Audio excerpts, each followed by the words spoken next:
저희 유튜브 채널을 방문해 주신 고객님들께 환영 인사를 드립니다. 오늘 제가 다룰 영상의 주제는 바로 5세대 실비보험 2025년 출시 예정이라 하는데 이럴 수가.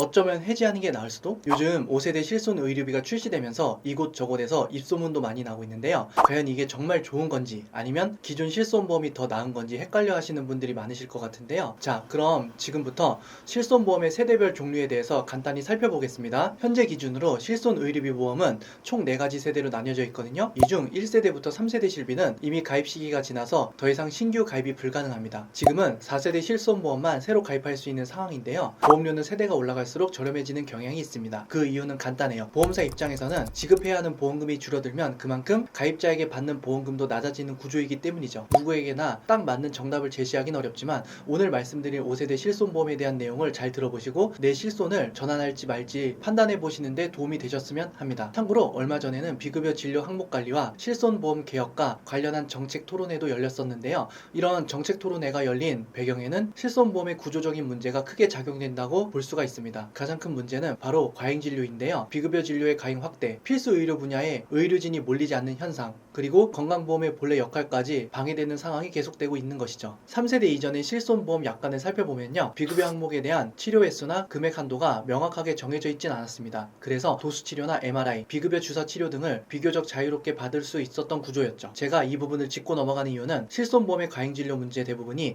바로 이 비급여 항목에서 발생하기 때문입니다. 실손보험은 기본적으로 건강한 사람들의 보험료로 아픈 사람의 치료비를 대신 부담해드리는 연대 책임의 구조인데요. 문제는 이 제도를 악용하는 사례들이 늘면서 실제로 꼭 필요한 의료 행위가 아님에도 불구하고 불필요하게 보험금을 청구하는 일들이 많아졌다는 것입니다. 결국 이런 무분별한 청구가 보험사의 손해율을 급격하게 늘리게 되었고요. 그게 지금 우리가 겪고 있는 실손보험의 여러 문제로 이어졌다라고 볼 수가 있는 것입니다. 실제로 보험금을 청구하는 분들을 살펴보면 100만원 이상 청구하는 분들은 전체의 약 1.8%에 불과하고 대부분인 98.2%는 100만원 이하를 청구하고 있습니다. 문제는 여기서 발생하는데요. 앞서 말씀드렸듯이 보험은 많은 가입자분들께서 보험료를 모아서 실제로 치료가 필요한 분들에게 지원하는 연대의 원칙입니다. 그런데 내가 병원을 거의 가지 않는데도 이런 소수의 과잉 청구 때문에 보험료가 매번 오르는 상황이라면 꾸준히 보험료를 내는 입장에서는 당연히 불합리하게 느껴질 수밖에 없습니다. 그래서 실손보험의 구조와 문제점을 다시 한번 생각해 볼 필요가 있다라는 이야기입니다. 이번 토론회에서 특히 집중할 부분은 바로 어떤 문제가 가장 큰 원인인가 하는 점이었는데요.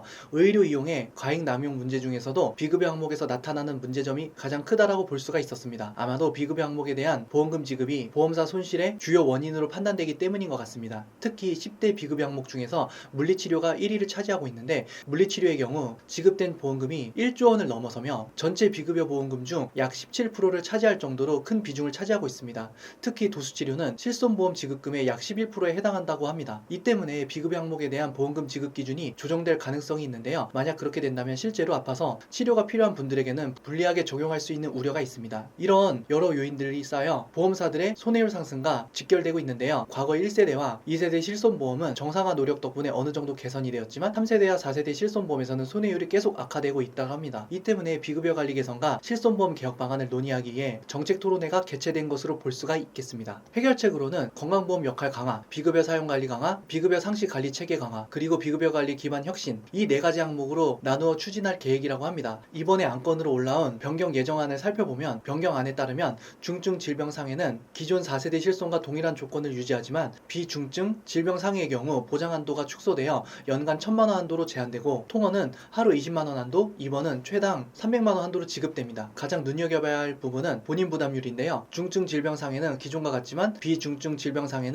입원과 통원 모두 본인 부담률 50%에 최대 5만원 한도로 정해집니다. 또한 보험금 미지급 사유도 확대되어 미용이나 성형뿐 아니라 신규 비등재 비급여, 3대 비급여, 비급여 주사, 비급여 MRI 등 미지급 대상에 포함될 예정입니다. 약관 변경과 관련해서는 중증 비급여 항목은 현행대로 유지하되 2026년 6월 이후에 새롭게 출시되는 상품의 적용 여부를 검토할 예정이라고 합니다. 또한 신규 비급여 관리 방안에 대해서는 1년 정도 운영한 후에 그 효과를 평가한 뒤 본격적으로 결정한다고 합니다. 이처럼 실손보험 제도가 바뀌는 것은 그만큼 현재 실손보험 시장 상황이 매우 안 좋다라는 것을 볼 수가 있습니다. 그렇다면 이미 기존 실손보험을 가입하고 계신 분들은 앞으로 어떤 선택을 해야 할지 고민이 많으실 텐데요. 이 부분에 대해서도 차근차근 살펴보겠습니다. 실손보험은 사실상 재가입 주기가 있는 분들은 되도록이면 기존 보험을 유지하시는 것이 좋습니다. 반면에 재가입 주기가 없는 분들은 실손보험 청구를 많이 하시는 분들에 한해서 기존 실손보험을 유지하는 편이 유리하다는 게 저희 의견입니다. 그렇지만 보험금 청구가 적은 분들은 보험료 부담을 줄이기 위해서 전환하는 것도 충분히 고려해 볼 만한 방법입니다. 다만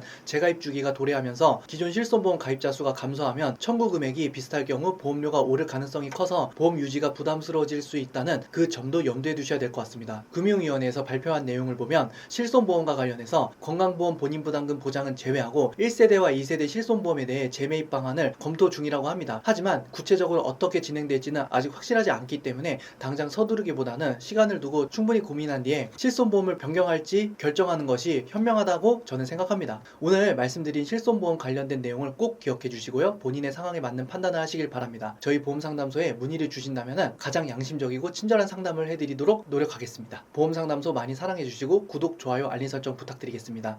앞으로 소비자분들에게 도움이 되는 정보로 찾아뵙겠습니다. 안녕히 계세요. 보험 광고는 광고 심의 기준을 준수하였으며 유효기간은 심의일로부터 1년입니다.